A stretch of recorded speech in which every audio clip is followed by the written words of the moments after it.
제가 느꼈던 게 이 미국이란 나라가 정말로 심각하게 분열되어 있다. 그리고 그 분열이 제가 그냥 피상적으로 느끼는 뭐 우리나라도 분열되어 있으니까 그런 수준이 아니라 심리적 내전을 넘어서 자칫하면은 이게 실제 내전도 갈 수 있겠구나라는 불안감이 들었어요. 우리나라 내전도 사실은 만만치 않은데 만만치 않은 감정적 내전이거든요, 사실. 근데 그 가장 큰 차이는 미국에는 총이 있다는 거죠. 트럼프를 지지하는 극우 폭력 조직인 프라우드 보이스, 반 트럼프인 안티파가 실제로 무기를 가지고 있고 지난 2020년에도 서로 죽고 죽이는 일들이 케노시아나 포틀랜드에서 있었거든요. 그런 일이 재현되지 말라는 법이 없다라는 생각이 들고요. 유고브라는 여론조사 기관에서 조사를 했는데 43%의 미국인이 10년 뒤, 20년 뒤에 실제로 미국에서 내전이 일어날 것 같은 불안감을 느낀다. 더 이상 유나이티드 아닐 예, 거다. 유나이티드가 아니에요. 자, 각 분야의 전문가들 모시고 그분들의 인사이트 듣는 신과 대화 시간입니다. 미대선 이제 한 달도 남지 않았습니다. 그죠? 네. 수능도 한 달도 이제 안 남았나요? 그렇군요. 네. 네. 한 달 조금 남았어요. 있어요? 네. 수능. 저 아들 둘이 둘 다 재수해요. 아, 그렇구나. 네. 그래서 미국 대선과 비슷한. 지금 뭐 미 대선 신경 쓸 상황이 아닌데. 그래도 뭐 미국 대선이 더 중요하죠. 네. 자, 여론이 어떻게 갈까? 지지율이 어떻게 갈까? 그 이면에 미국 사람들은 도대체 무슨 생각을 할까? 과거와는 어떻게 달라질까? 정말 궁금한데, 미국은 지금 내전 중이라는 책을 쓴 KBS PD가 있어요. 네. 지난해까지 뉴욕 특파원으로, 뉴욕에서 PD 특파원으로 일해온 KBS의 강윤기 PD 오늘 모셨습니다. 어서 오세요. 네, 안녕하십니까. 네, 안녕하세요. 네, 3프로 TV 시청자 여러분 너무 반갑습니다. 이렇게 불러줘서 너무 감사드리고요. 방금 소개받은 KBS 시사교양 1국의 강윤기 PD입니다.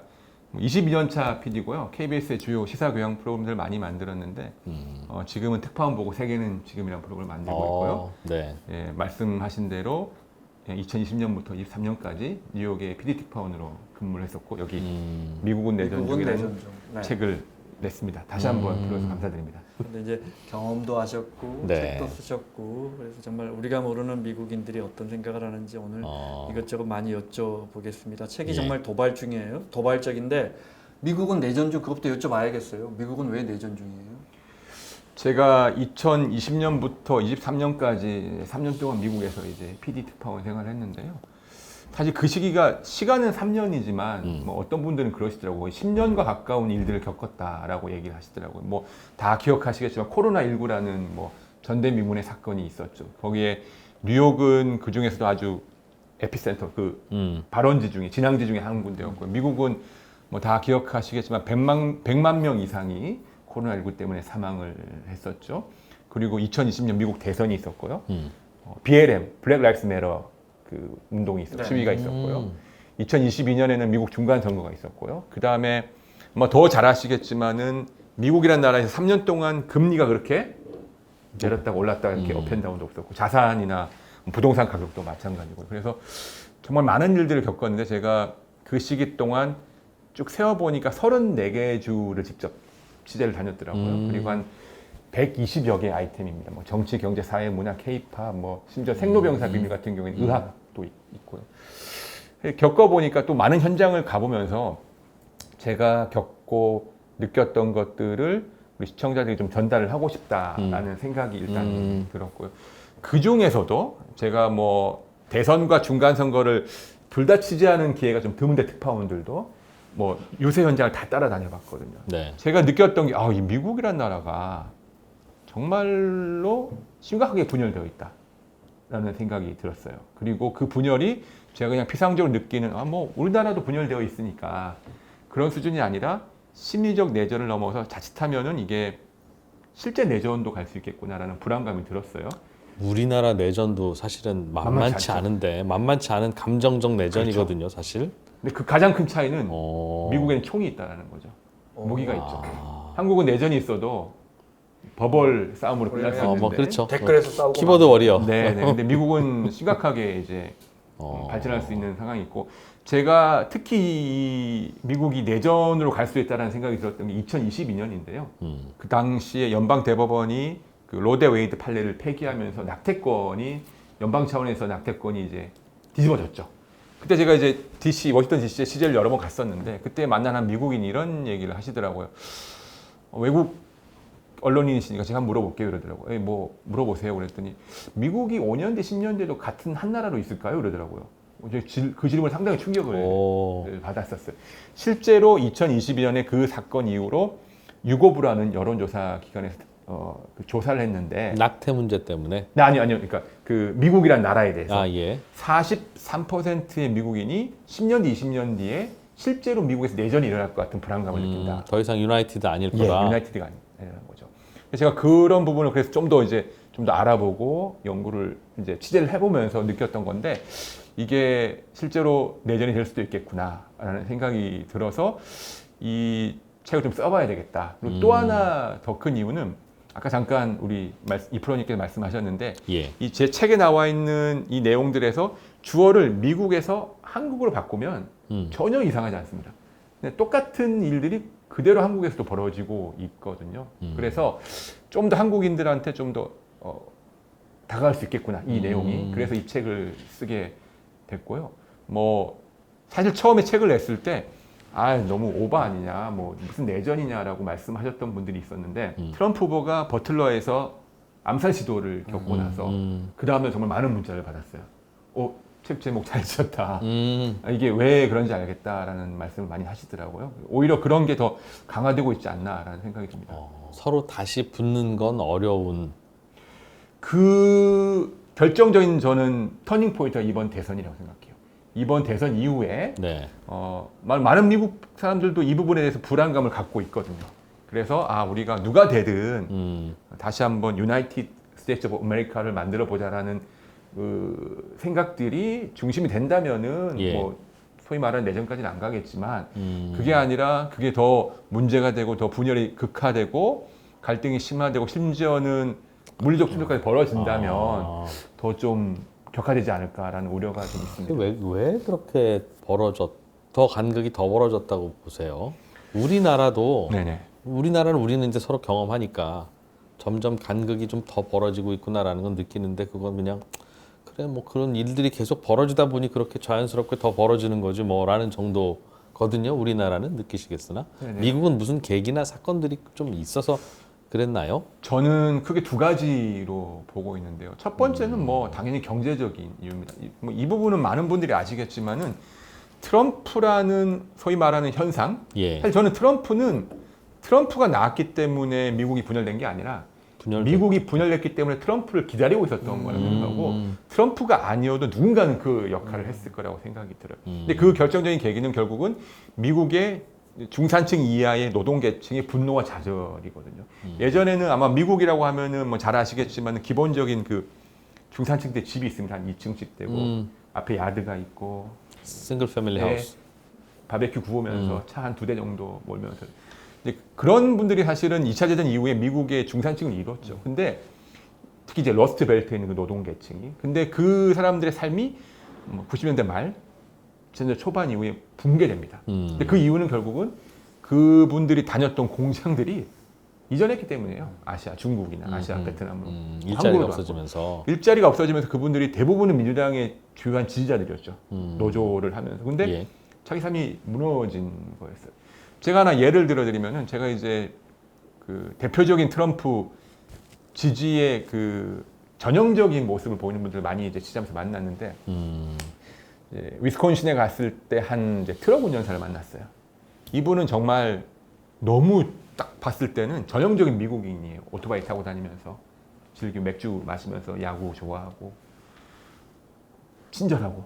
근데 이제 그분한테 제가 뭐 트럼프를 왜 지지하는지 한번 인터뷰를 해보고 싶다. 집에 한번 가고 싶다. 그래서 집에를 갔는데 깜짝 놀랐어요. 집 안팎은 온통 트럼프 굿즈로 다 가득 차 있습니다. 마치 그 연예인을 좋아하는 덕후 팬처럼. 그리고 오로지 유튜브만 봐요. 지상파를 믿지 않아요. 거기는 다 가짜 뉴스만 나온다고 생각하기 때문에. 그리고 트럼프가 만들어내는 미디어를 계속 소화하고 있고요. 근데 그분 집에는 총이 또 여러 개 있죠. 근데 이분이 트럭 운전사라고 말씀드렸었잖아요. 이분이 제가 물어봤어요. 왜 트럼프를 지지합니까? 그랬더니 자기는 정말 민주당 지지자였고 이제 잘 살았는데 공장들이 떠나니까 당연히 일자리를 뺏겼겠죠. 그러면서 이혼을 하고 삶이 나락으로 간 거예요. 그때 이 좌절했을 때 혜성같이 트럼프가 등장해서 그건 당신의 잘못이 아니에요. 이렇게 우리를 힘들게 하는 거는 민주당이에요. 혹은 외국 사람들 때문이라고 얘기를 해준 거죠. 그렇게 해서 이 좌절한 사람들이 결국은 양극단에 대한 적개심을 키우게 된 계기가 된 게 저는 첫 번째라고 생각을 하고요. 두 번째로는 전 세계적으로 봤을 땐 좀 미국의 헤게모니가 예전 같지 않다. 라는 생각이 그렇기 때문에 미국 사람들의 불안감들이 결국은 분열로 나타나고 있지 않은가. 스스로 양쪽 다 여유가 네. 없다는 거군요. 네. 미국의 양쪽. 그렇죠. 극단이. 내부도 그렇고 외부도 그렇고. 그러니까 예를 들면은 동네에서 힘이 제일 셌던 뭐라고 그럴까요? 이제 동네 뭐 골목 대장이 있었는데 그 골목 대장이 힘이 없어지고 돈도 떨어졌는데 곳곳에서 이제 준 골목 대장들이 돈도 생기고 힘이 세지면은 그 골목 대장은 너무 불안하겠죠. 그러면 싸움을 걸거나 혹은 내가 왜 문제지? 내부적으로 원인을 찾으면서 분열하게 되는 거라고 생각하거든요. 그런 양 두 가지의 원인이 그대로 지금 드러나고 있지 않은가. 근데 이제 세계의 다극 체제는 더 강화될 수밖에 없기 때문에 예. 미국 사회의 분열은 쉽게 치유되기가 쉽지 않다라고 저는 생각을 합니다. 그 트럭 운전사든 공장의 근로자든 뭐 그분들 잘못은 아니죠. 사실. 그럼요. 뭐 그럼요. 자기가 특별히 도박에 빠져서 뭘 하지 않으면 사실은 전 세계에서 잘 살다 못 사는 사람들이 그분의 잘못은 아닌데 물론입니다.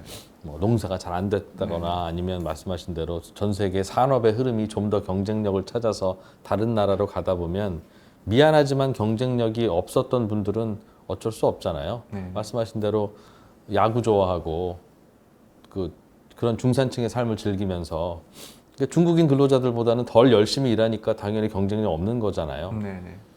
그러니까 어찌 보면 합리적인 분배일 수 있는데 네. 그럼 야구 보고 바베큐 굽는 분들이 더 잘 살고 중국처럼 밤에 이거 노동하는 분들이 더 못 살면 그게 저스티스가 아니잖아요. 맞습니다. 네네.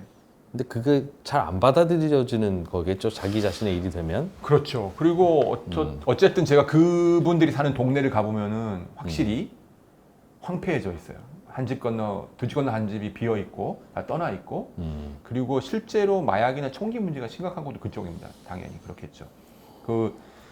사람들이 가난해지니까 사람들이 떠나겠죠.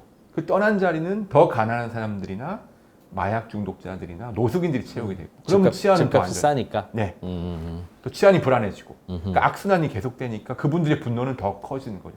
오히려 떠날 여력이 있거나 더 빨리 깨달으신 분들은 떠났죠 이미. 남은 분들은 분노와 좌절과 적개심이 남은 분들인 거죠.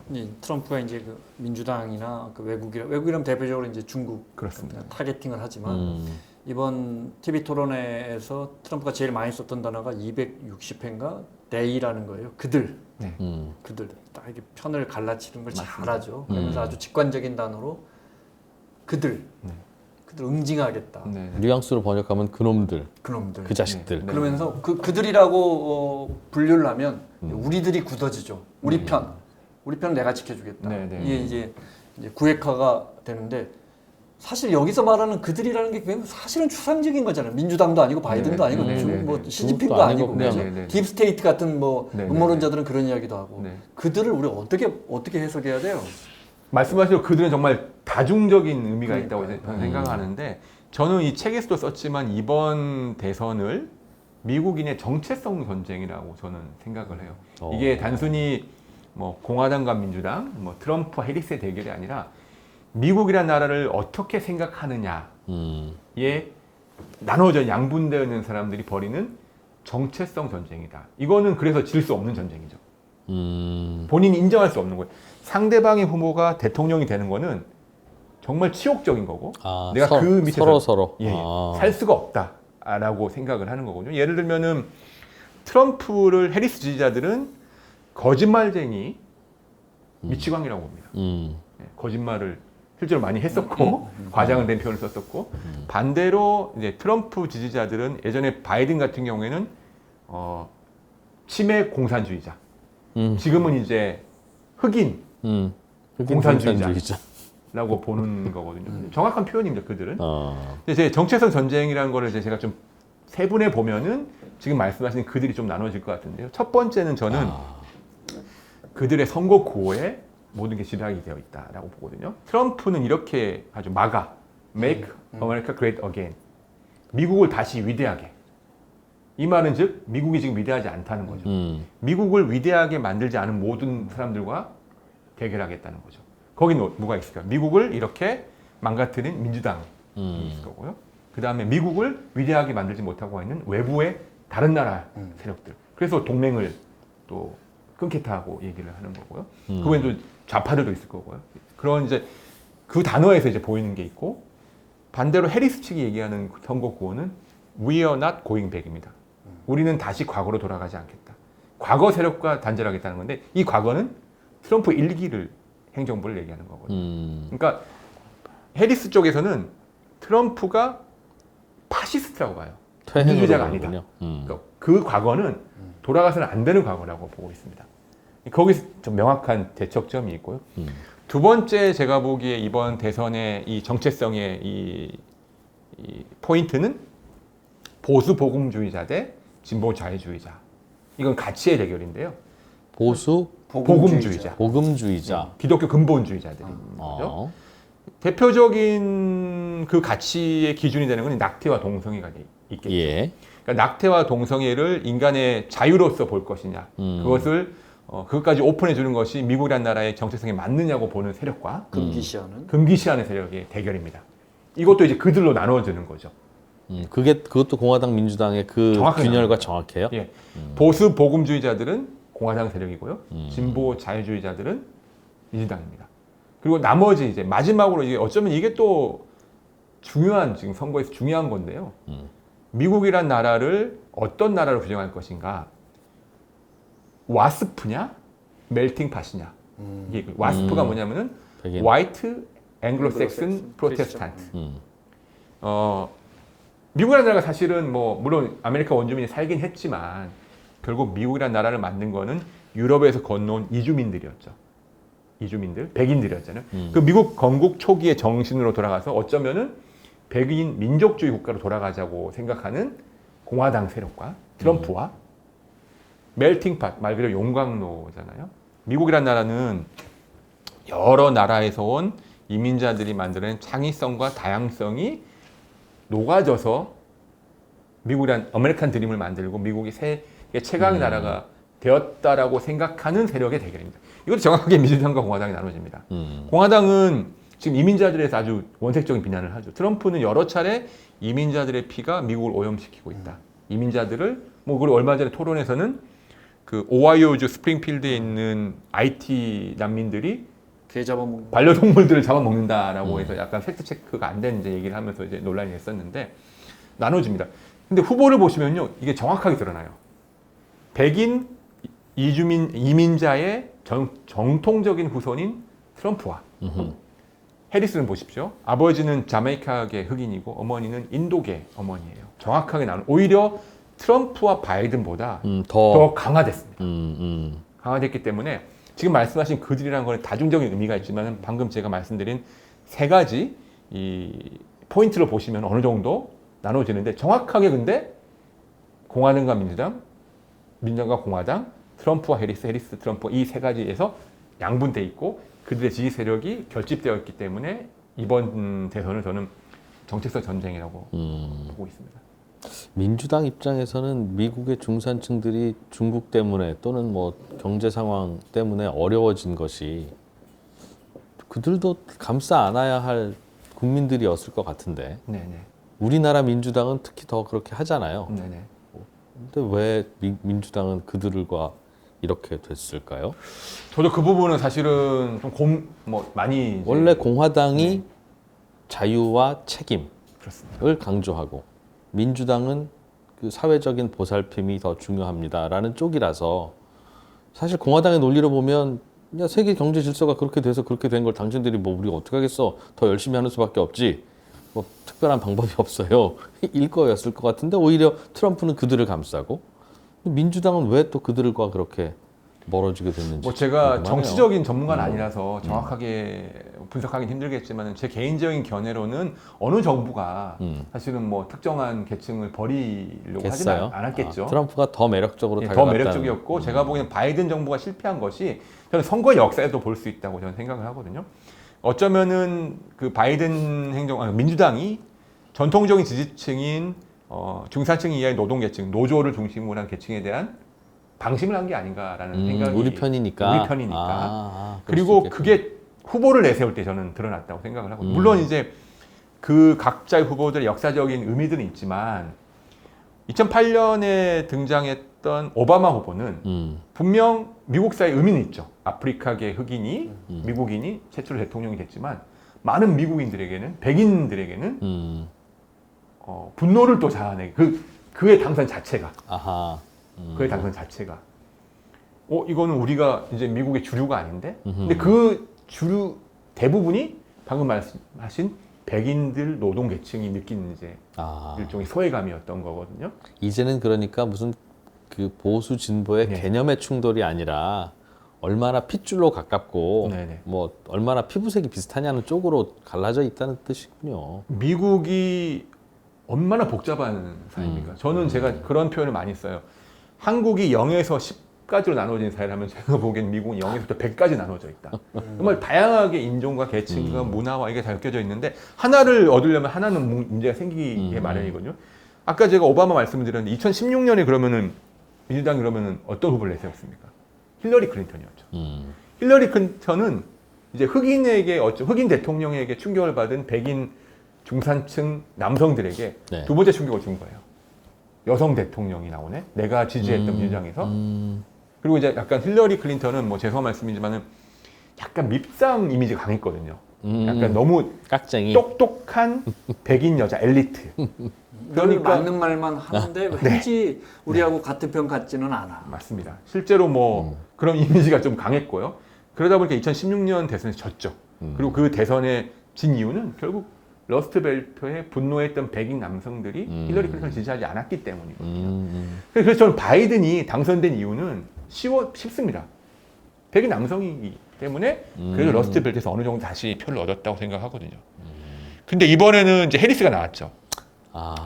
그래서 뭐 대선에 대해서 전망을 하면은 또 여러 가지 계층이 있겠지만은 뭐 일단 질문하신 거 답을 하면은 백인 중산층 이하의 노동계층에 대한 민주당이 정책이 실패했고 후보에서 드러나듯이 그들을 놓쳤다라고 볼 수 있지 않나 그렇게 생각합니다. 코로나 기간 동안에 미국이 정말 상상할 수 없는 거의 모든 전문가들이 그 재정 지출 확대해야 되는 건 맞지만 네. 정말 너무 썼다 할 정도로 돈을 많이 현금을 국민들에게 안겨줬단 말이에요. 그러니까 그렇게 따지면 서민들이나 러스트벨트의 백인 중산층들 무너진 중산층들 입장에서는 민주당을 지지해야 되는데 그렇게 돈을 많이 공급했는데 그게 또 인플레이션으로 공교롭게 연결되면서 오히려 더 먹고 살기 힘든 분 나 요만큼 더 얻었는데 사실은 저 월마트 가보면 뭐 물가 다 2배 기름값 2배 돼 있으니까 이제 그런 부분에서도 더 실망했을 것 같아요. 그렇습니다.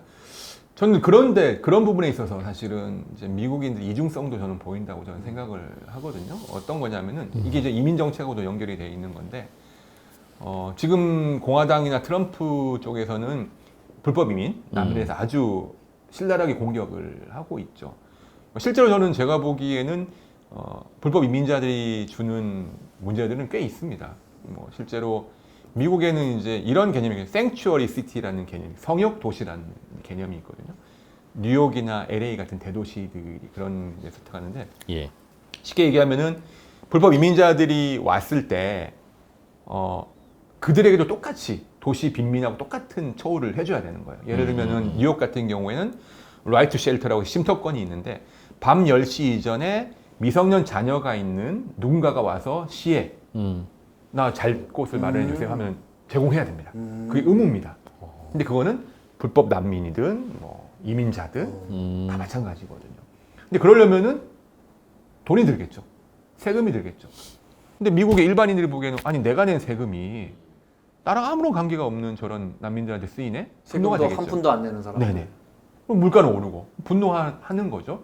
근데 또 그 사람들이 많아지니까 길거리가 지저분해지고 범죄도 생기고 불안하고 이런 생기고 저는 그런 부분에 있어서는 사실은 그 이민자들에 대한 혐오, 정서도 일견 어느 정도는 저는 뭐 이해한다라기보다는 그런 부분을 저는 고려해야 된다고 생각하는데 반대로 코로나19 기간 아까 말씀하셨지만은 미국의 인건비와 인플레이션이 심각했죠. 그 이유는 이유 중에 가장 큰 이유가 사람이 없어서 그래요. 일할 사람이 없었던 거예요. 어디서? 주로 불법 이민자라든지 난민들이 이제 담당을 했던 저임금 섹터에서 사람들이 안 들어오니까 인건비가 급증하고 물가가 오른 거였거든요. 그러니까 결국은 코로나19가 끝나고 불법 난민들이 들어오고 이민이 늘어나면서 인건비가 안정이 됐거든요. 근데 그 부분에 대해서 혜택을 보는 사람들이 가장 분노하고 있는 거죠, 사실은. 어떻게 보면은. 내가 인건비와 그다음 물가 조절에 따른 그러니까 그 불법 난민의 이민자들 때문에 혜택을 보면서도 동시에 분노하고 있는 이중성이 보인다 그런 생각을 하거든요. 또 동시에 미국의 지금 혁신을 이끌고 있는 기업들, 테크 기업들을 보면은 CEO를 한번 쭉 보셨을 때 과연 순수한 우리 표현대로 순수한 미국인이 얼마나 되느냐. 다 인도계. 아니면 뭐 엔비디아 같은 젠슨 하는 타이완계고 뭐 테슬라 창업자도 남아프리카. 남아공 출신이고 뭐 구글 순다르 피차이도 인도, MS, 어도비 다 그렇죠. 미국의 가장 노동계층의 최상위와 최하위는 미국인이 아닌 순수 미국인이 아닌 이민자 출신들이 이끌고 있습니다. 뭐 그거는 스티브 잡스도 마찬가지였죠. 예. 근데 그거에 가장 중간에서 이득을 보고 있는 미국인의 일반적인 미국인들은 가장 그들을 혐오하고 있습니다. 또 그거를 가장 강력하게 주장하고 있는 사람이 트럼프와 공화당이고요. 그래서 그런 부분들의 이중성에 대해서도 저희가 좀 생각을 해봐야 된다. 제가 이런 얘기를 할 때마다 미국에 계신 분들도 생각하지 못했던 부분인데 이해가 된다고 하더라고. 지금 뭐 미국의 실리콘밸리 가보면은 정통 영어 쓰는 사람 없어요. 다 인도계 영어, 아시아계 영어를 쓰고 있기 때문에. 네. 그래서 그런 부분들도 이번 대선에서 좀 미국 유권자들이 그걸 인지하느냐 안 하느냐에 따라서 좀 달라지고 있지 않냐 생각합니다. 그 이중성이라는 게 사실은 태국도 태국 우리나라 이제 불법 체류자가 태국 사람 14만 명이나 와 있고 태국 특파원이었습니다. 최근까지. 싫어하죠 우리 국민들이. 방콕 태국 사람들 관광 오는 것도 별로 안 좋아하는 어떤 부분은 혐오까지도 연결되고. 근데 똑같은 것 같아요. 14만 명 다 한국 사람들이 고용하거든요 불법으로. 그 사람들 일자리 없으면 여기 왜 남아 있겠어요? 그 돈 다 열심히 벌어서 고향으로 송금한단 말이죠. 대부분의 아주 독특한 게 또 마사지 업계에서 일해요 태국 사람들. 그죠? 그렇죠. 일본은 그래서 태국 사람들 다 받아줘요. 마사지라는 업계가 없거든. 그러니까 무슨 말이냐면 일본인과 충돌되는 마사지사들이 별로 없다. 일본은 우리는 그 지하철역에 내리면 마사지 가게 뭐 불법인지 합법인지 모르지만 뭐 4개 5개씩 있잖아요. 일본 그런 거 없단 말이에요. 이제 그런 불법 취업에 일자리가 없으니까 태국 사람들 불법 취업도 많이 하지 않으니까 일본은 그냥 태국 사람들 다 받아주고 우리는 불법 취업이 많으니까 엄청 세심하게 거르지만 불법 체류자가 계속 늘어나는데 문제는 그 불법 체류자를 고용하는 사람들 한국 사람이고 마사지 업기를 이용하는 사람들 다 한국 사람이란 말이죠. 그렇죠. 그런 이중성. 근데 혐오해요. 이 사람들 왜 우리나라 와가지고 그 갈등고리가 이렇게 심각하다면 대선이 끝나도 그래서 누구 한 명 승자가 나와도 뭐 간발의 차이로 승리할 거고 이 갈등이 해소되기는 쉽지 않아 보여요. 예, 저도 그래서 그 부분을 제일 걱정하는 그렇겠네. 부분인데요. 이 미국의 뭐 저희가 이제 양극단이라고 얘기를 하고 있지만은 예전에 그렇지는 않았거든요. 제가 사실은 미국에 대한 정치, 미국 사회를 좀 예전에 저 전공도 제가 영문과였기 때문에 공부하면서 제일 참 멋있다 미국은. 근데 미국이라는 나라가 대통령제를 제일 처음으로 만든 나라였거든요. 가장 멋있다고 생각했던 게 이제 승복하는 문화였습니다. 2000년에 아마 기억하실 거예요. 이제 아들 부시하고 엘고어가 이제 맞붙었는데 정말 그 플로리다에서 치열했죠. 네. 그래서 뭐 연방 대법원까지 가야 되느냐 하지만 결국은 이제 엘고어가 승복을 했죠. 전화해서 축하한다라고 했었거든요. 참 멋있다. 왜냐면 그때 당시 참모들이 다 말렸거든요. 이거 법정까지 가보자 했지만 그때 득표는 더 했죠. 그렇죠. 일부가. 전국적으로. 그렇죠. 예. 근데 선거인단에서 이제 진 거였는데 그리고 딱 8년 뒤에 2008년에 존 맥케인이 네. 오바마가 패합니다. 오바마에게 패했는데 그때도 막 난리 났죠. 뭐 이제 흑인 대통령이 한쪽에서는 축하하지만 한쪽에서는 미국이라는 나라가 어떻게 되려고 이렇게 흑인 대통령이 됐냐 했는데 존 맥케인이 이렇게 말을 했어요. 이제 미국이 더 이상 교만한 국가가 아닙니다. 왜냐하면 아프리카계 미국인이 대통령이 됐습니다. 축하합니다. 사실 좀 멋있는 표현이긴 했죠. 네. 그리고 2016년에도 힐러리 클린턴이 그 논란이 있었던 힐러리 클린턴도 일반 투표에서는 이겼어요. 네. 선거인단에서 진 거죠. 했을 때도 바로 그 트럼프에게 전화해서 축하한다, 승복한다라고 했거든요. 근데 처음으로 전화하기 승복하지 얼마나 않은, 싫을까? 승복하지 않은 끝내고 대통령. 나서. 네. 근데 하기 싫은 걸 해야 되는 게 또 미국의 그러니까요. 민주주의이고 네. 약간 대통령제의 어. 어떤 전통이라고 여겨져 왔거든요. 그걸 승복하지 않은 대통령이 이제 등장했죠. 트럼프가 바이든에게 이제 승복하지 않았고 지금까지도 아. 본인이 부정선거했다고 하죠. 졌다고 얘기하지 않고 있잖아요.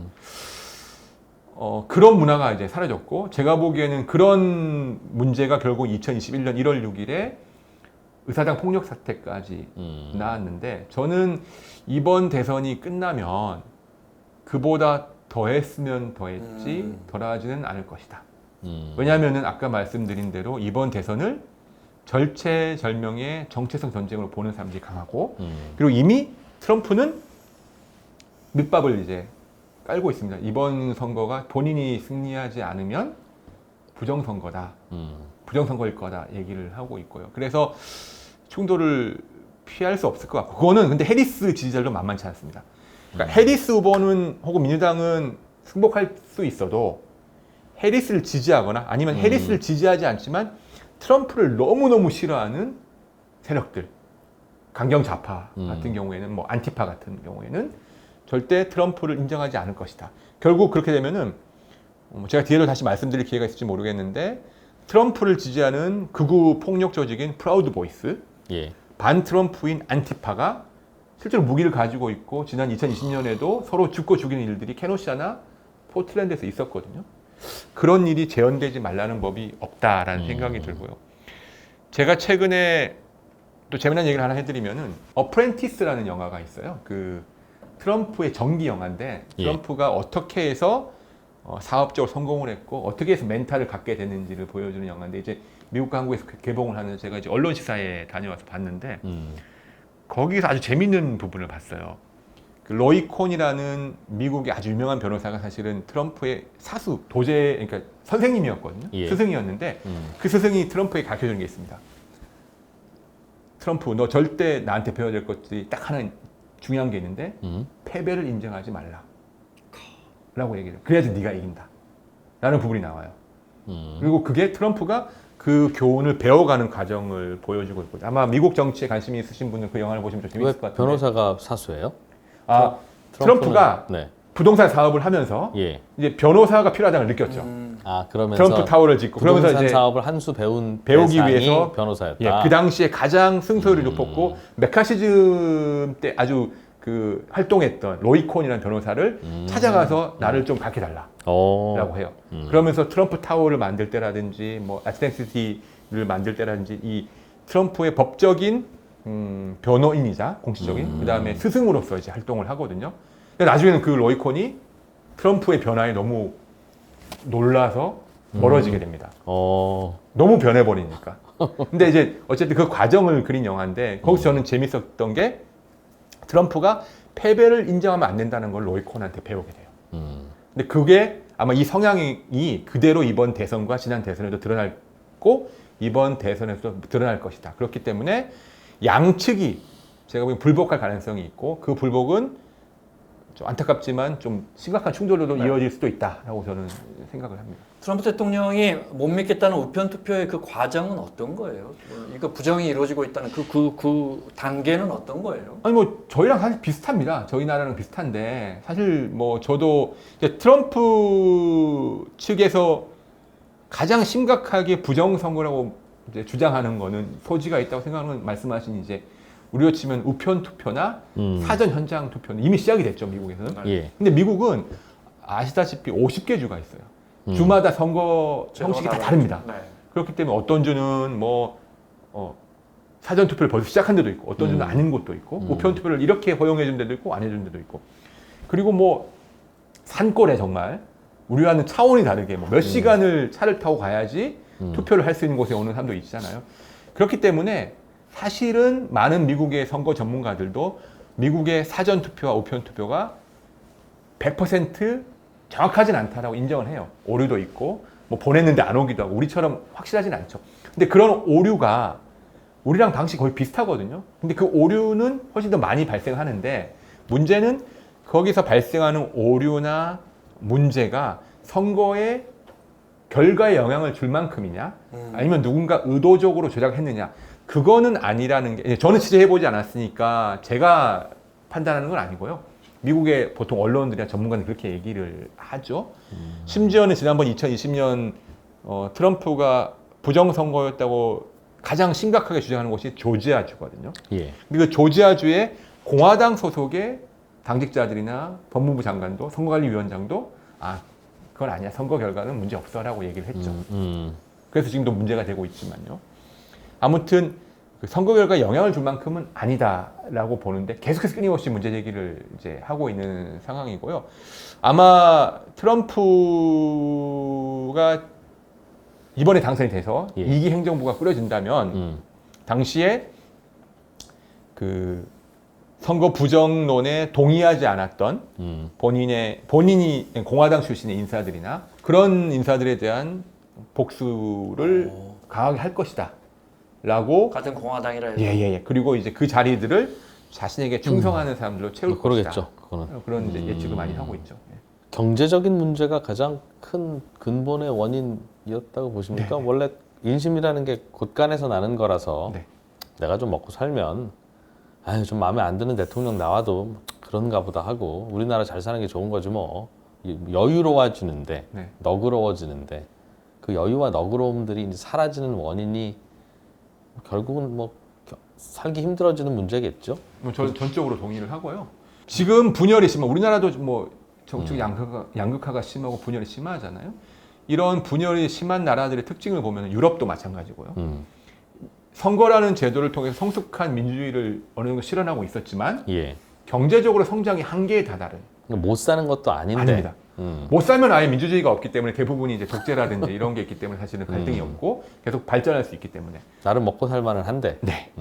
근데 상대적인. 예전보다는 먹고 살기 힘들어진 거죠.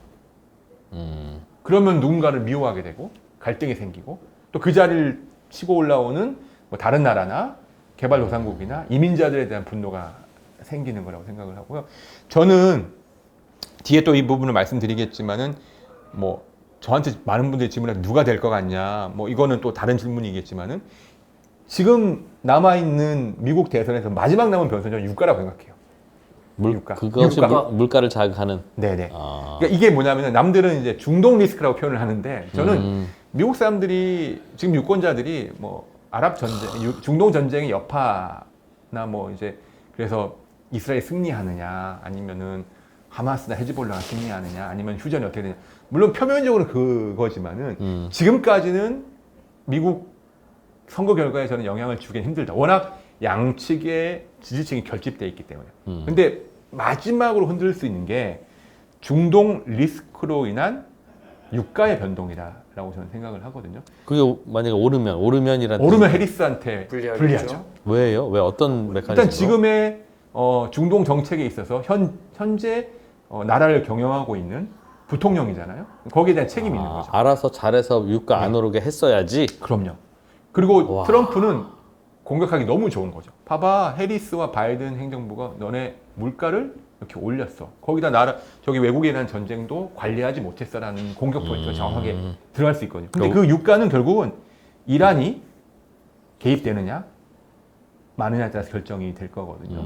그래서 이제 해리스 측은 거기까지 막으려고 하는 거고. 그게 막아지면 제가 보기에는 이번 대선에서 중동 전쟁은 크게 영향을 끼치지 못할 텐데 지금 남아있는 기간 동안 이란이 이제 전쟁에 말려들어서 유가까지 흔들리게 되면 해리스한테는 아주 악몽 같은 시간이 될 수 있다라고 저는 생각을 합니다. 선프레이 출연하시는 그 이제 중동 전문가분들 같은 맥락에서 네타냐후가 저렇게 뭐 백악관보다 훨씬 더 치고 나가는 것은 어찌 보면 이제 트럼프가 되면 훨씬 더 유리하니까 이게 이렇게 가서 판이 흔들어지고 국제유가 올라가고 이렇게 되면 분쟁이 심해지면 어쨌든 이건 바이든이나 민주당 책임이니까 집권 여당의 책임이니까 그런 의도도 깔려 있는 거 아니냐. 우리가 네타냐후의 마음을 들여다볼 수 있는 건 아니지만 구도로 보면 그런 것 같다. 네네 맞습니다. 강 PD 계시는 동안에 기름값 많이 올랐어요. 얼마나? 오. 거기는 이제 갤론으로 하니까 우리는 리터로 하니까 잘 예, 비교가 예. 잘 안 돼요. 뭐 근데 몇 퍼센트 오른 건 비슷하겠죠. 맞습니다. 예.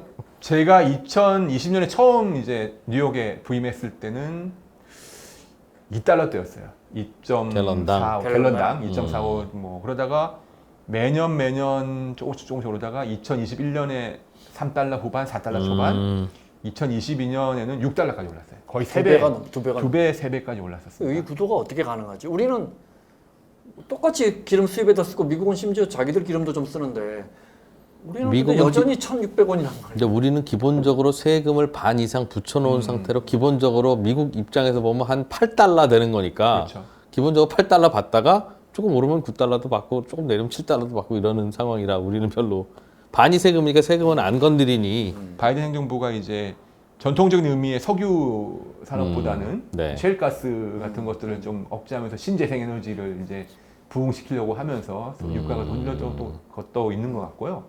미국은 뭐 유가뿐만 아니라 당시에 인플레이션이 엄청났었죠. 뭐 팁도 거의 뭐 20-30%씩 올라가지고 뭐 많은 사람들이 팁플레이션이라고 얘기를 할 정도였습니다. 맞아. 특히 또 저소득층들이 많이 구매하는 생필품들의 물가가 맞습니다. 특히 더 많이 올랐다면서요. 네, 맞습니다. 원래 인플레 오면 서민들이 더 당하는 거죠, 뭐. 네. 음. 우리도 갈등이 심하고 뭐 학교 친구들 고등학교 동창 만나도 정치하기 가급적 오랜만에 만나면 친한 친구들이야 뭐 뭘 못하겠어요. 정치하기 가급적 안 하다가 네네. 또 잘 보고 어쩌다 보면 또 그 이야기 나오면 괜히 또 얼굴 붉힐 수 불키게 있고 되죠. 예. 야, 그래도 그렇게 생각할 건 아니지 뭐 이러면서 이제 얘기하기 시작하면 얘는 원래 좀 이상하더라 생각이. 그러니까 학교 다닐 때부터 그러고 지금도 그러는 거야 이 자식아 그러면 이제 근데 우리는 얼굴 붉히고 뭐 호흡실에서 나갈 수도 있지만 또 또 친구가 계산한다면 그래 너 말도 맞다. 뭐 하여튼 미국은 이제 총이라고 있는 게 지적하셨잖아요. 우리는 총을 폭력으로 받아들이지만 네. 미국 사회는 그렇다는 거 아니에요? 저 약간의 어떤 정의로움. 그래서 자위 결정 네. 자유의 상징이죠. 이제 총기도 상당한 이슈가 되고 있죠. 근데 네, 총을 네. 바라보는 시선이 우리하고 많이 다르죠. 많이 다르죠. 미국의 수정헌법 제2조가 있습니다. 누구나 총기를 소유할 권리가 있다라는 건데 헌법상 이제 명문화되어 있는 규정이기 때문에 사실은 총기를 가지는 게 문제가 아니죠. 문제가 아닌데 충격적인 얘기를 해드리면은 저도 미국에 있을 때 이 책에도 그 내용이 잘 나와 있는데 총기 관련해 취재를 여러 번 갔었어요. 뭐 안타까운 사건들도 많았죠. 텍사스 유베일드의 롭 초등학교에서도 큰 총기 난사 사건이 있었는데 저도 그 현장을 가봤었고요. 그다음에 애틀란타에서 한국인 여성분들이 또 총기에 의해서 사망하신 적도 있는데 제가 그 현장들 다 가서 이제 며칠씩 취재를 했었었는데 미국은 총기라는 게 만연화되어 있는 공포자 폭력이에요. 그래서 실제로 제가 취재를 했을 때 어떤 가정집을 방문했는데 엄마가 아이들을 학교 등하교 시킬 때 이게 앞에 우리로 치면 전대 같은 주머니를 차고 있더라고요. 그래서 제가 뭡니까? 라고 물었더니 조용히 돌아서서 저를 부르더니 이렇게 보여줬는데 총이더라고요. 딱 한 발을 놓고 다닌대요. 왜 그러냐 그랬더니 언제 어디서 총알이 발사될지 모르는데 내가 우리 아이를 보호하기 위해서는 총을 갖고 다녀야 된다. 그래서 집을 같이 가봤어요. 집에 갔더니 아이한테 저희가 촬영을 하고 있으니까 보여주겠다고 이제 아이가 있었는데 초등학교 2학년 여자아이였어요. 뭐 누구야? 지금 총소리 들려 어떻게? 그랬더니 갑자기 아이가 가방을 들고 구석으로 가더니 가방을 이제 보호막 삼아서 이렇게 쪼그리더라고요. 그래서 이게 뭐냐 그랬더니 이 가방이 방탄 가방이에요. 이 등이 방탄 가방인 거예요. 묵직하겠네요. 네네네. 초등학생 그런 가방인데. 무게임에도 불구하고 들고 들고 다니게 다니는 하는 거예요. 그만큼 공포가 만연되어 있고 실제로 텍사스나 이런 그런 시골 지역 같은 경우에는 총기 교실이 많이 요즘에 성황리에 열리고 있는데 이건 뭐냐면은 학부모나 교사들이 결국은 총기 난사가 주로 이루어진 데가 학교거든요. 총을 막으려면 내가 총을 배워야 된다라고 하는 거죠. 쏠 줄도 알아야. 네네네. 그래서 총을 들고 학교에 가는 경우도 있는 거죠. 텍사스 이런 데는 또 보수적인. 네네. 근데 물론 동시에 이러면은 악순환이 계속된다라고 생각하는 데가 있지만 뭐 해결되지 않고 있는 거고 아까 말씀하신 대로 미국이란 나라는 저도 처음에는 그렇게 생각했어요. 야 어떻게 총을 저렇게 들고 다니고 총기 사고가 많이 나는데 총을 왜 안 막지? 너무 이상한 거 아니야? 라고 생각했는데 미국이란 나라의 역사를 돌이켜보면 무조건적으로 비판하기는 쉽지 않다라는 생각이 들어요. 미국이란 나라는 총이 만들어지기 전에는 없던 나라예요. 군대도 없었고 경찰도 없었습니다. 그렇기 때문에 미국에 처음 온 이민자들은 자기를 지켜줄 사람이 아무도 없는 거였어요. 야생동물도 있었고요. 또 다른 범죄자들도 있었고요. 또 아메리칸 인디안들과 원주민들과의 갈등이 있었는데 자기를 지켜줄 국가도 없고 공권력도 없는 상황에서는 총이라는 그 유일한 이제 그렇죠. 무기였던 예, 예. 거거든요. 그렇게 해서 사실은 미국의 프론티어 정신은 총과도 또 연결이 되는 거기 때문에 그 문화가 남아있는 거고 또한 지금 이미 2022년에 팔린 한 해에 팔린 총이 몇 자루 정도 될 것 같으세요? 새로 한 해. 팔린 예, 한 해. 인구가 2억 넘는다고. 월마트 그러는데 가서도 월마트에도 네? 있잖아요. 예, 총. 예, 예. 주마다 다르긴 하죠. 네. 예. 2, 300만 2, 300만 우리 팔렸을 시민들. 것 같은데. 아니 이미 갖고 있으니까 신규로 파배되는 건 많지 않을까? 아, 할아버지 2천만 정이 넘습니다. 한 해. 미국에서 2천만 정이 넘습니다. 갖고 있는 사람들은 여러 정 갖고 있어요. 뭐 큰 총, 작은 총, 권총, 소총. 그래서 이미 미국의 총이 이렇게 많이 지금 뭐 유통되어 있고 소지하고 있는데 그걸 어떻게 다 또 걷어서 다시 관리를 하겠습니까? 그래서 지금 나누어지고 있는 거는 이 트럼프 쪽은 총기 소유 자체에 대한 이제 규제 자체가 이제 힘들다. 잘 쓰게끔. 그러니까 뭐 정신질환자라든지 이런 사람들이 총을 못 쏘게끔 하는 게 더 중요하지 않느냐라고 이제 그게 그들의 문제다라고 보는 거고요.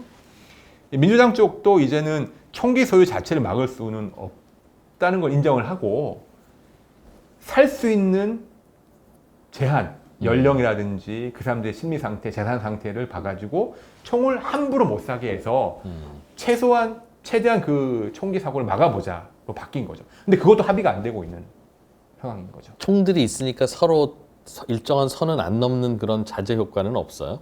물론 있겠죠. 물론 있겠지만은 한편에서는 총이 있기 때문에 그 자제력을 발휘하지 않고 싸우는 일도 벌어지고 오히려. 있거든요. 분명히 제가 아까 말씀드렸지만은 정치적 이유가 다르다는 이유만으로 케노샤와 바로 포틀랜드에서 이제 벌어졌던 사건이 있지 않습니까? 그래서 바로 뽑을 수 있으니까. 그 총기 규제를 강화해야 된다라고 보는 게 공화당 쪽은 40%가 안 돼요. 30 몇 프로밖에 안 됩니다. 근데 민주당 지지자들은 80%가 넘어요. 이 부분에서 정확하게 갈리네요. 나눠지는 거죠. 그래도 우리 국민들, 우리 시청자분들 입장에서는 다 납득은 잘 안 될 것 같고 저도 그렇고. 그런데 이제 불과 몇 년도까지 연도 모르겠는데 부통령이 이렇게 총기로 자 그럼 우리 대결합시다.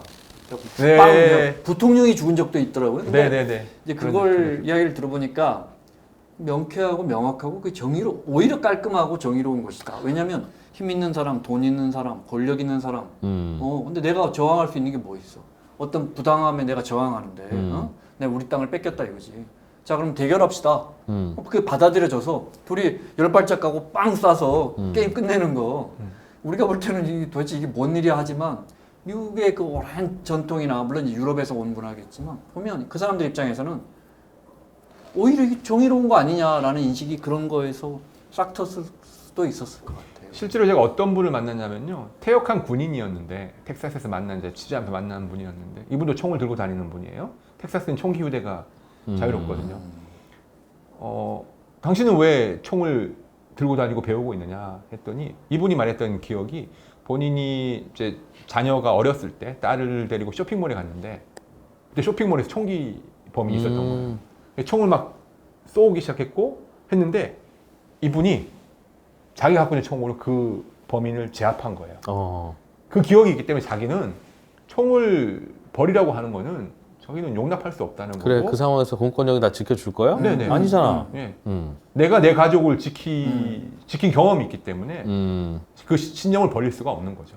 집도 띄엄띄엄 사는데 1시간 거리에 한 3집 있는데 경찰이 언제 와 그죠? 그렇기도 하고 미국이라는 나라는 공권력에도 저항하는 나라잖아요. 그렇습니다. 네. 공권력에 저항해서 만든 나라가 미국이잖아요. 그러다 보니 하여튼 공권력도 내 마음에 안 들면 나의 적이야 라고 하는 컨셉이 머릿속에 있고 그게 이제 결국은 자유와 스스로의 결정과 뭐 이걸 존중하는 나라여서 아마 문화가 좀 다를 것 같긴 한데. 제가 얼마 전에 저희 KBS에서 만든 다큐멘터리를 봤는데 지금 이제 미국에 있는 특파원이 만든 다큐멘터리인데 아까 말씀드린 프라우드 보이스들이 무기를 모으고 있더라고요. 무기를 실제로. 프라우드 보이스가 프라우드 보이스가 어떤 사람들이라고 하셨죠? 프라우드 보이스는 일종의 딱 극우 모임 같은 거예요. 프라우드 보이스 딱 이름에 나오죠. 자랑스러운 소년들. 이 사람들은 일단 남성 우월주의와 그다음 인종차별 옹호하고요. 이민자를 혐오합니다. 이 사람들이 주로 트럼프의 강성 지지층을 이루고 있고요. 트럼프의 등장과 비슷한 2016년에 결성된 단체고 2021년 1월 6일에 의사당 사태의 핵심적인 주동 단체였죠. 근데 이제 각 그 주마다 동네마다 이제 뭐라고 그럴까 지부들이 있겠죠. 근데 이제 그 한 지부에서 이제 실제로 총기를 모으고 있는 게 저희 공중파 지상파 다큐에 나왔어요. 왜 그러냐 그랬더니 부정 선거가 발생하면은 봉기할 것이다. 라고 얘기를 하고 있는 거거든요. 반대편은 뭐 안 하고 있겠느냐라는 거죠. 물론 뭐 이제 극단적인 케이스니까 또 미국 사회가 갖고 있는 그 힘이 있으니까 그렇게까지 안 갈 거라고 저는 이제 희망하고 기대를 하는데 어쨌든 2020년에 대선 이후의 갈등이나 충돌은 넘어설 것 같다라는 게 제 예측입니다. 예상입니다. 그분들이 주장하는 것 중에 저 탑이 이제 큐어넌 같은 아주 네, 진짜 네, 네, 네. 비슷한 그런 맞습니다. 진영들이 주장하는 것 중에 하나가 이제 그것들을 모두 조종하는 그 어떤 거대한 세력, 네. 딥스테이트라고 이야기할까요? 뭐 로스차일드일 수도 있고 중국의 거대 뭐 네, 네, 네. 음모 거기에 이제 뭐 오프라 윈프리 같은 사람들 다 네, 연결돼 네. 있는 거야. 테일러 스위프트 같은 사람들 다 연결돼 있는 거야. 그들을 쓸어버려야 돼. 근데 저는 한국의 아주 진보 진영의 유명한 분한테도 약간 이분이 그런 이유로 트럼프를 좀 지지하시나 사석에서 이런 느낌을 받았거든요. 네네. 그분은 이제 이런 이야기 하시더라고요. 그 거대한 미국의 무기 네트워크, 그 사람들이 전쟁을 유발하고 무기를 팔아먹고 하는 그런 것들을 쓸어버릴 수 있는 사람은 기존의 질서를 무시하는 트럼프밖에 없다. 네네네. 그래서 약간 저는 그런 거 느꼈거든요. 이분이 약간 트럼프 쪽에 이렇게 기울어 있구나. 뭐 네, 그거에 네. 그분의 자유니까. 네. 그런 부분은 어떻게 보세요? 제가 이제 3프로 TV에 출연하면서 이런 말씀을 드리기가 좀 약간 민망하긴 한데 미디어 환경이 너무 다양화되면서 사실은 유튜브가 갖고 있는 장점도 있지만 사실은 단점도 미국 사회에서 그럼요. 상당히 크거든요. 제가 이제 미국에 있을 때 거의 후반부에 이제 그 스탠퍼드 대학의 제임스 푸시킨 교수라고 아주 뭐 여론조사라든지 정치학의 대가신데 그분하고 인터뷰 끝나고 나서 제가 이제 물어봤어요.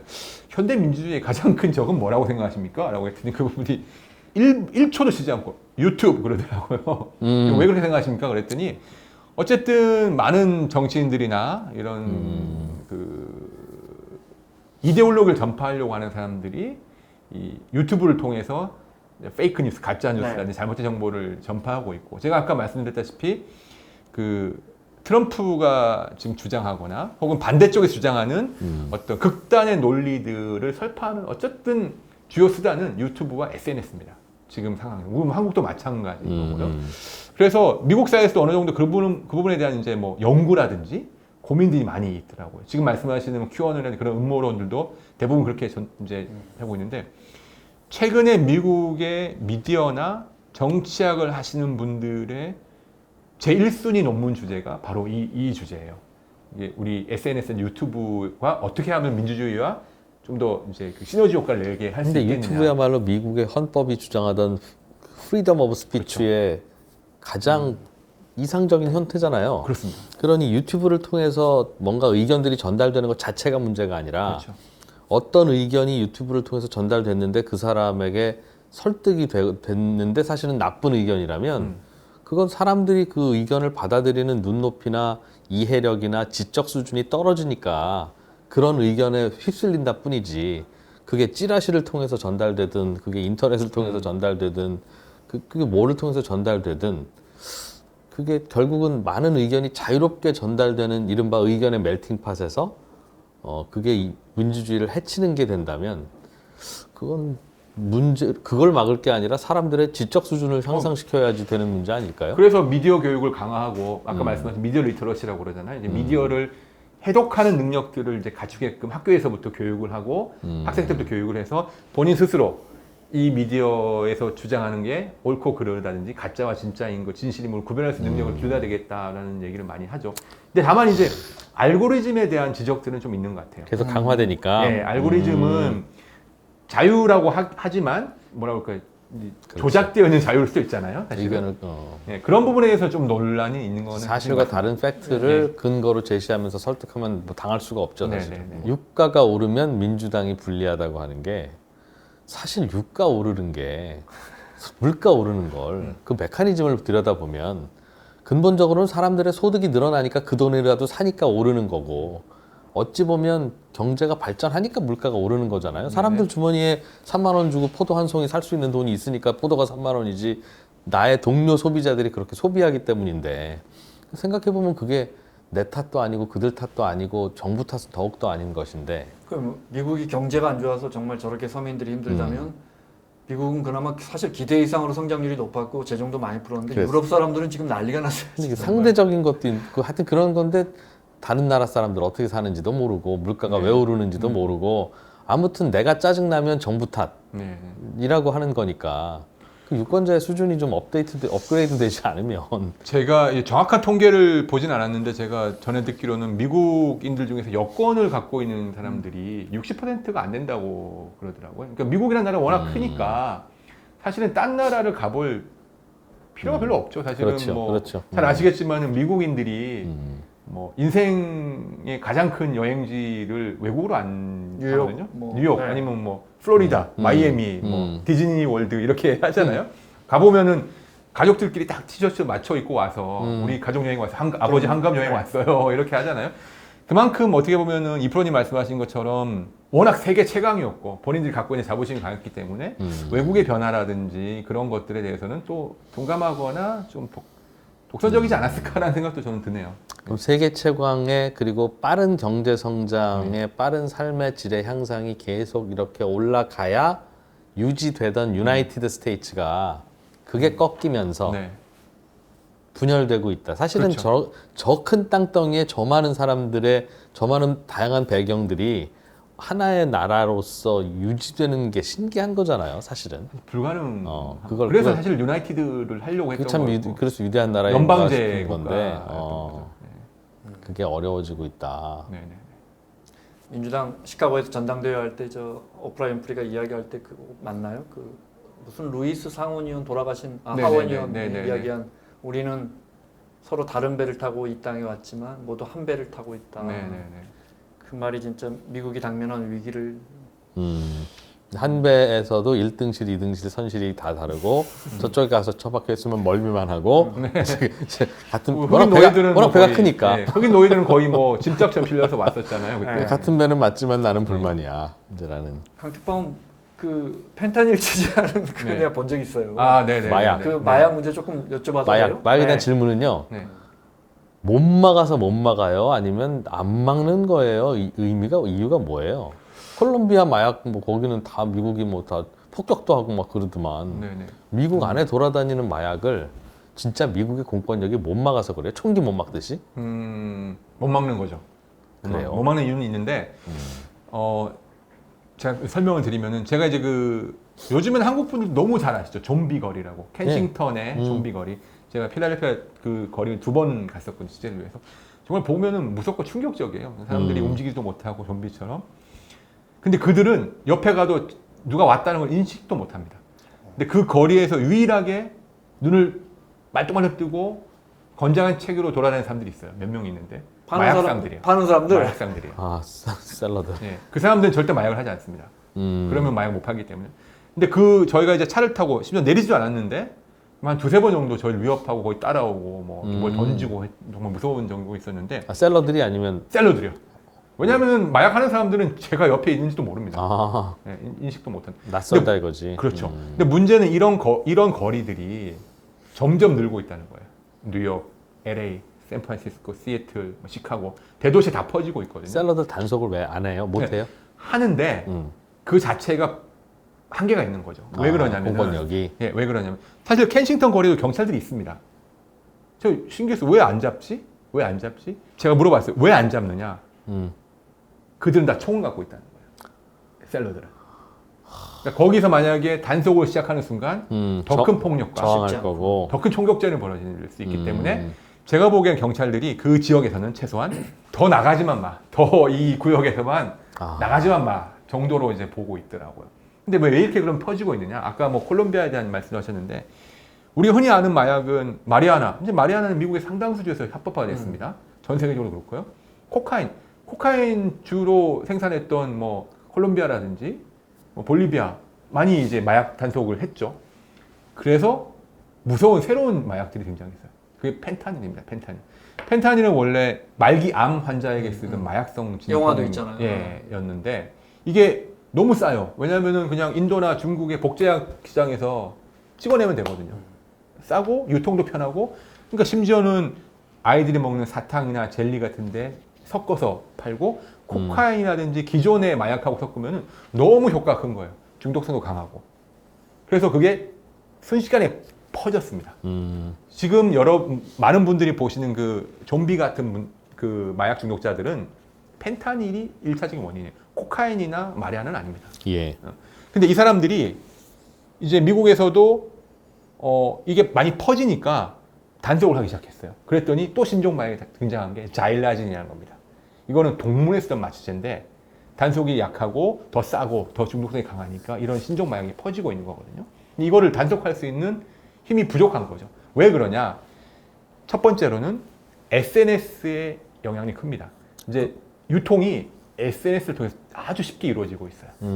예전에는 직접 만나야 대면 판매만 가능했었는데, 두 번째로는 이거는 저도 처음 들었던 건데, 제가 이 취재를 위해서 뉴욕시의 마약 담당 특별 검사를 인터뷰한 적이 있거든요. 왜 이렇게 너네는 그 질문 마약을 막지 드렸군요. 못하니? 예. 그랬더니 미국 사회에 오래된 모순이 하나 있다. 의료보험이다. 라고. 의료보험하고 마약하고 무슨 관계입니까? 라고 물어봤더니, 미국은 다 아시다시피 사보험 시장이잖아요. 아, 보험 없으니까 진통제로 쓰는구나. 그렇죠. 마약을. 보험이 너무 비싼 거예요. 근데 코로나19 이 시기에 정신질환자들, 우울증이라든지 뭐 조현병 환자가 늘면서, 근데 의료보험이 없는 사람들, 저소득층들이 정신과를 못 가는 거예요. 너무 비싸니까. 약을 살 수가 없는 거죠. 그러니까 SNS를 통해서 사고 그게 중독이 되게 퍼지고 있다라는 거거든요. 그리고 또 제약회사가 병원에서는 보험이 있는 사람들한테도 처방을 해줘서 또 돈을 벌기 위한 거고. 그래서 의료보험이 갖고 있는 모순도 있다. 이렇게 얘기를 하더라고요. 그래서 결국은 이게 마약이라는 게 결국은 미국 사회의 또 모순이기도 하다. 이 미국 내전 중에도 그 마약에 대한 얘기가 많이 나와 있으니까 보시면 재밌게 읽으실 수 있을 것 같고요. 미국 대선은 어떻게 될 것 같냐는 질문이 하나 있고요. 네네. 또 하나는 우리는 우리의 투자를 위해서는 미국이 앞으로도 넘버원 그레이트 컨트리가 되어서 남아있고 더 발전할 거냐, 네. 아니면 미국도 이제 한계를 느끼고 뭐 중국이든 유럽이든 다른 패권에 넘겨주고 그런 어떤 순환이 이루어지느냐에 따라서 우리는 우리의 미래를 위한 포트폴리오를 네. S&P 500에 계속 담아둬야 되는지, 아니면 이제 이머징 국가들에게 좀 뿌려야 되는지, 뭐 중국에 나눠야 되는지, 네. 이거 되게 중요한 거라서 네. 어떻게 보셨어요? 미국이 내전 중이라는 책을 쓰신 걸로 봐서 미국은 더 이상 그레이티스트 컨트리 아니라는 뜻 같기는 한데 네. 어떻게 보십니까? 미국 대선에 대해서는 저는 이 책에서도 그렇고 뭐 지금 생각도 여전히 0.1%라도 당선 가능성이 높은 후보는 해리스보다라고 생각을 하거든요. 왜 그러냐면은 제가 뭐 해리스의 정책이 좋다 아니면 트럼프의 정책이 나쁘다가 아니라 지금의 여론조사를 봐야 된다고 생각을 해요. 왜냐하면은 예. 2016년도에는 힐러리 클린턴이 될 거라고 생각했지만 트럼프가 됐죠. 네. 예. 그 이유는 샤이 트럼프가 너무너무 많았었습니다. 트럼프를 지지한다고 얘기하는 게 부끄럽고 그렇게 얘기하면 이상한 사람을 보이는 사람들. 네. 2020년 선거에서는 그게 좀 줄어요.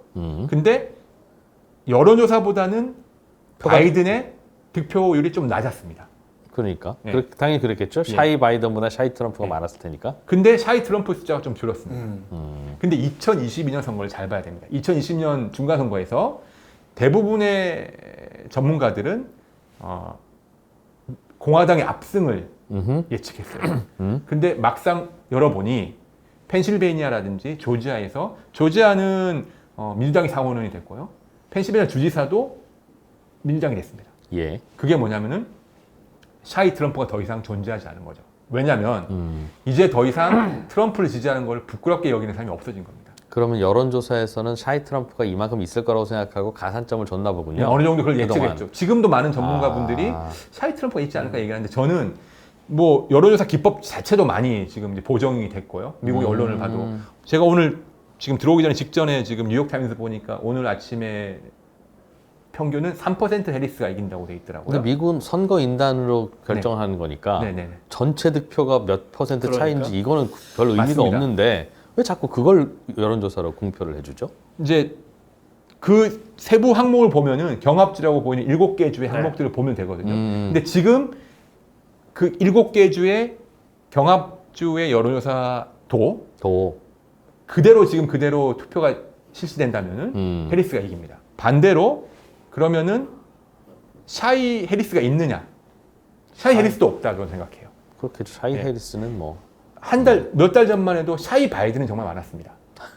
바이든을 지지하거나 민주당 지지했지만 도저히 내가 바이든을 부끄러워. 지지한다고 얘기하기에는 부끄러운 거예요. 왜냐하면 우리 후보 그렇게 부끄러워. 인지력도 떨어지는 것 같고 실수도 하는데 근데 해리스로 바뀌면서 양 극단이 모두 다 커밍아웃 했어요 이미.